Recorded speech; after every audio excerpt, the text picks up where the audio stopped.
Alright तो guys, आज हम बात करेंगे किम यो जंग के टॉप 5 के ड्रामास और मूवीज की। और ऐसी मूवीज और के ड्रामास में बताऊंगा जो मैंने देखे और मुझे अच्छे लगे हैं। अगर कोई रह गया है तो आप कमेंट करके मुझे बता सकते हैं। अब अगर किम यो जंग की बात करें तो आपने इसको अभी काफी रिसेंटली ड्रामा में देखा होगा और क्या क्यूट लगती है। मतलब इसके लिए तो ये ड्रामास देखना जरूरी है, आपको उसके लिए तो टाइम देना ही पड़ेगा क्यूटी के लिए। तो किम यो जंग के लिए तो ड्रामा देखना जरूरी है। क्या क्यूटी, मतलब इसके लिए ना देखा तो क्या देखा। मतलब लड़कों के लिए तो जरूरी है वीडियो, बिल्कुल लड़के तो वीडियो स्किप ही ना करें। तो अब अगर इस 5वें नंबर पर जो मूवी आती है उसकी बात करें तो 20th सेंचुरी गर्ल।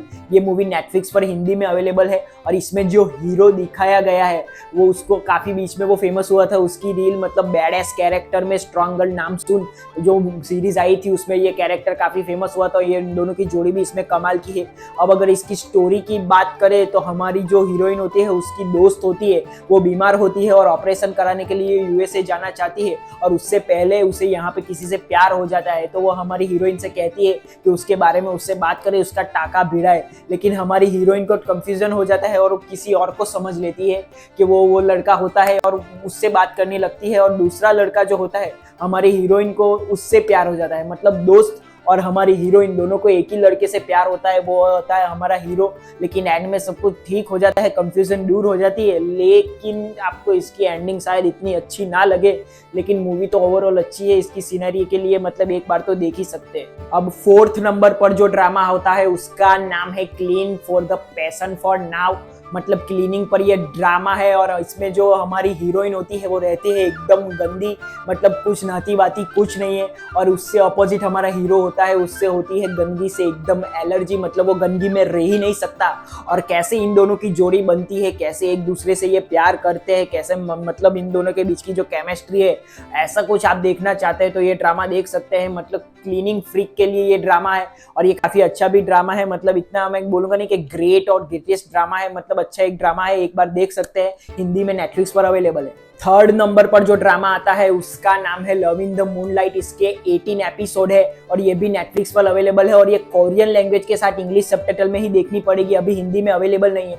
अब अगर इसकी कहानी की बात करें तो हमारी जो हीरोइन होती है वो लड़का बन के घूमती रहती है और जो हमारा हीरो होता है वो राजा का बेटा होता है। और दोनों को एक दूसरे के बारे में मालूम नहीं होता, कि लड़की को मालूम नहीं होता कि ये राजा का बेटा है और मतलब लड़के को मालूम नहीं होता कि ये हमारी हीरोइन है, वो लड़का बन के घूम रही होती है।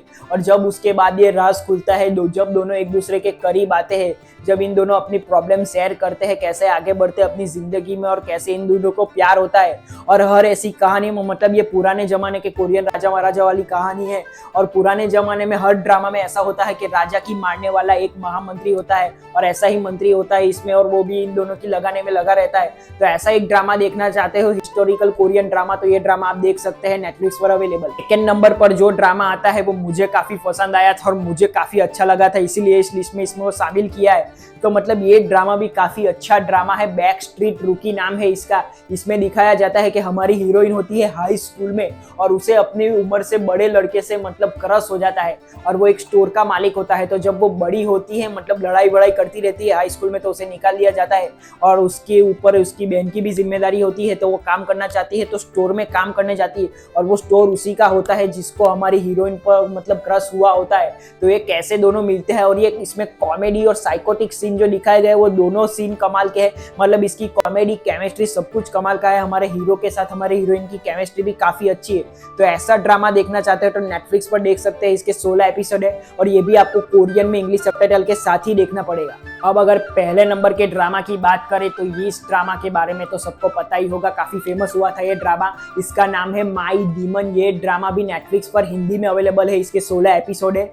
अब अगर इसकी कहानी की बात करें तो हमारी हीरोइन जो होती है वो काफी पैसे वालों के मतलब घर की मतलब लड़की होती है, मतलब उसे गोद लिया गया होता है। तो काफी लोग उसे मारना चाहते हैं, उसकी गद्दी हथियाना चाहते हैं। तो अभी हमारा हीरो की एंट्री होती है और वो एक डीमन होता है जो मतलब ह्यूमन के साथ अपनी सोल का सौदा करता है और उन्हें जो चाहिए वो देता है। और उसके बाद जब ये दोनों मिलते हैं तो मतलब जो हमारा हीरो होता है उसकी सारी शक्तियां हीरोइन में आ जाती है और उसका कनेक्शन उसके पास से होता है। तो जब ये दोनों मिलते हैं तो उनके बीच की लड़ाई झगड़ा और प्यार, जो केमिस्ट्री दिखाई गई है वो आउटस्टैंडिंग है। मतलब ऐसा ड्रामा, नॉन ह्यूमन ड्रामा आप देखना चाहते हैं तो 100% ये ड्रामा आप ही के लिए है। बिल्कुल जाके ये ड्रामा नेटफ्लिक्स पर देख सकते हैं आप।